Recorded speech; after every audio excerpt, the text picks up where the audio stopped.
A Polícia Federal rejeitou a segunda proposta de colaboração premiada apresentada por Daniel Vorcaro. Segundo os investigadores, o material não apresentou fatos novos nem elementos de prova suficientes para justificar um acordo de colaboração. Os investigadores avaliaram que a proposta acrescenta pouco ao que já foi obtido nas apurações e que Daniel Vorcaro não conseguiu comprovar as informações apresentadas. A Polícia Federal também entendeu que o ex-banqueiro teria poucas condições de apresentar novos documentos, já que não tem mais o controle do Banco Master. Depois da rejeição da delação, a Polícia Federal pediu ao Supremo que Daniel Vorcaro deixe a cela especial da Superintendência da Corporação em Brasília e seja transferido para a Penitenciária Federal da Papuda. Depois do pedido da Polícia Federal para que Daniel Vorcaro deixe a cela especial, o ministro André Mendonça solicitou um parecer da Procuradoria-Geral da República sobre a situação do ex-banqueiro. A PGR ainda não se manifestou sobre a possível transferência nem sobre a segunda proposta de delação. Eventual acordo de colaboração ainda depende da homologação do ministro. André Marcília, boa noite. Estava aqui observando a gente aqui comentar alguns artigos da revista, mas eu guardei essa para você, da delação de Daniel Vorcaro. A gente que estava aqui acompanhando durante toda a semana, finalmente ontem à noite, né, informação que a Polícia Federal abandonou a negociação, mas parece que a PGR ainda não quer largar o osso, ainda tem alguma expectativa nessa negociação, Marcília? Pois é, exatamente. A gente está nessa situação, né, em que a Polícia Federal ela foi adiante, né, na rejeição, mas que ainda a PGR pode seguir com a negociação, né, porque as negociações são independentes. Então, se a PGR quiser negociar sozinha, ela pode. É ruim, mas é possível. E é ruim porque a PGR representa o Gonê, né? E o Gonê, ele representa o STF. Então, esse é o grande dano da PGR seguir adiante. Mas a tendência é ela rejeitar, né, essa delação do Vorcaro também e haver apenas a possibilidade de outros delatores tomarem frente. Depois de uma segunda rejeição de delação, acho praticamente impossível que o Vorcaro continue sendo uma aposta para a Polícia Federal. Rejeitou uma vez, rejeitou duas vezes, não tem limite, não tem teto, mas rejeitou uma vez, rejeitou duas vezes, não devolveu o dinheiro que deveria ou que a Polícia Federal acredita que poderia devolver. O que a Polícia Federal vai continuar fazendo com o Vorcaro?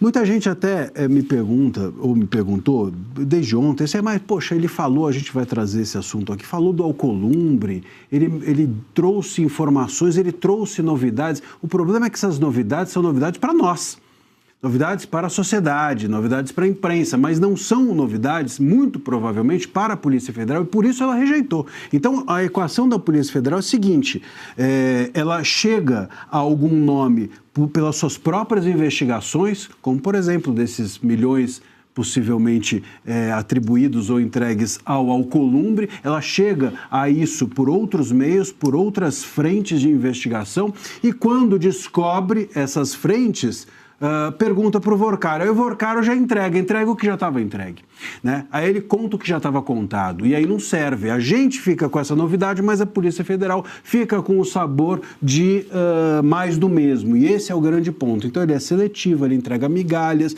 ele fala o que a Polícia Federal já sabe, e por isso ele está sendo descartado. Sobra agora na mesa a possibilidade do Paulo Henrique Costa, que é o ex-presidente do BRB, se tornar um novo delator, e eu tenho visto muita gente comemorar esse nome como uma possível delação, muita gente inclusive dizendo que ele tem dados robustos, que ele conhece muita coisa, é verdade, mas eu sempre olho para a defesa, para o advogado do investigado.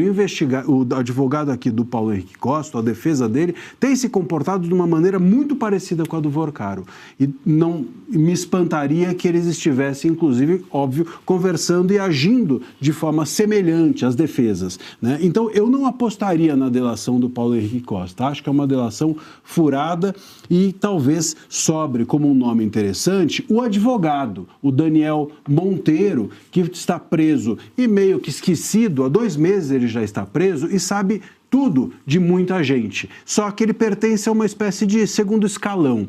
Ele não é a primeira, de um réu ou um investigado, no caso, de primeira linha. Então ele não tem um conhecimento de cúpula dos poderes e talvez por isso ele não consiga jogar como o Paulo Henrique Costa e o Vorcaro estão jogando, que é tentar obter algum tipo de nulidade adiante, algum tipo de contato com o ministro que possa livrá-los. Ele está num outro lugar de jogar, nesse tabuleiro, e talvez para ele seja interessante falar, porque ele vai observar essa cena toda e pensar assim: esses caras vão se livrar e eu vou ficar aqui sobrando, eles não vão me levar nesse mesmo balaio, talvez eu sobre e pague sozinho essa pena toda. Portanto, esse nome, Daniel Monteiro, é um nome importante que creio que a Polícia Federal deveria se dedicar e se focar nessa delação, na possibilidade dele falar, não necessariamente do Paulo Henrique Costa. Alexandre, quero ouvi-lo também. Tem um outro pedido repousando na mesa do PGR, a transferência de Daniel Vorcaro para a Penitenciária Federal da Papuda. É um pedido, inclusive, da Polícia Federal, já que rejeitou o pedido de delação premiada, né? Pede, então... Você quer falar alguma coisa? Não, eu queria só... Eu me esqueci, perdão. Boa noite, Pioto.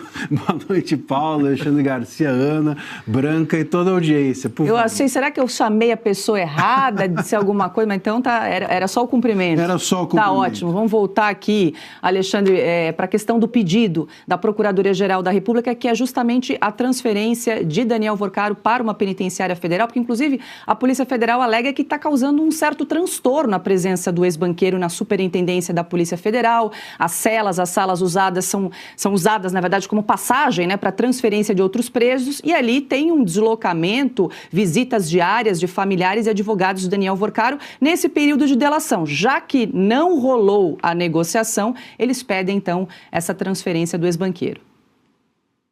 Bom, vou começar me dirigindo ao Marcília, porque a recíproca é verdadeira. Eu não tinha percebido a presença do Marcília aí na mesa aqui de Brasília e acabei omitindo o meu cumprimento ao André. Bom, mas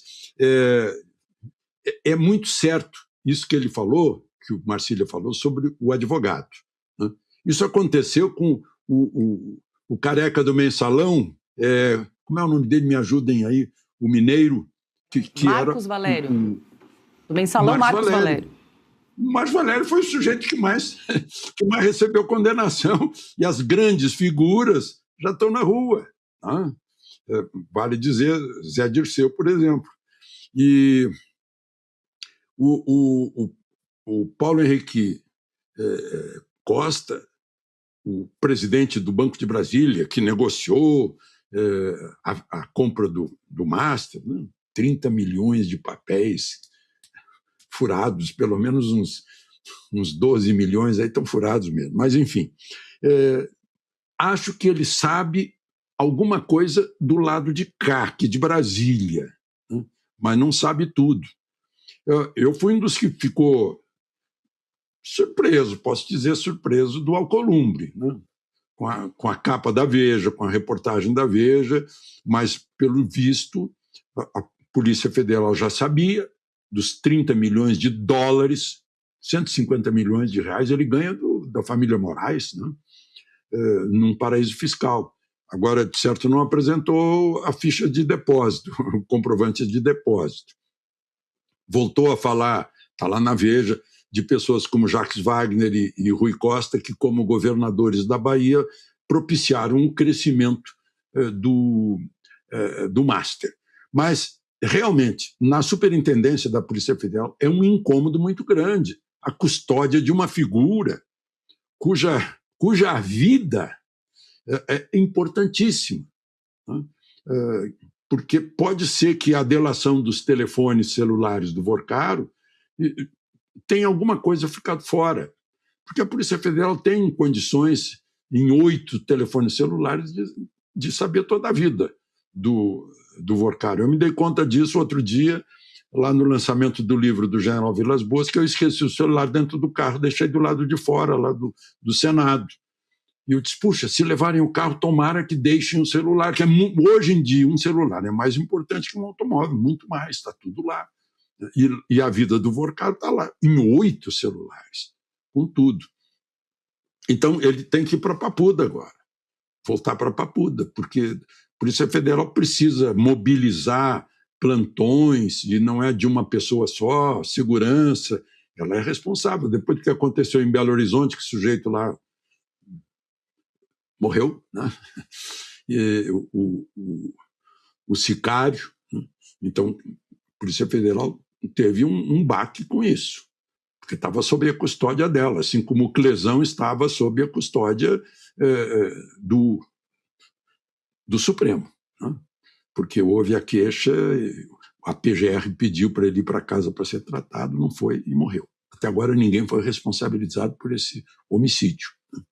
Mas, enfim, eu também acho que não é necessário, não é necessária a delação de Vorcaro, a menos que alguma coisa tenha ficado fora dos celulares dele.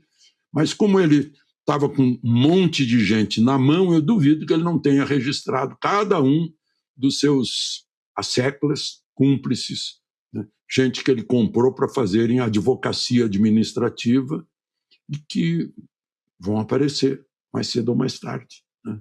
Que consigam dormir bem por agora, porque o tempo há de chegar.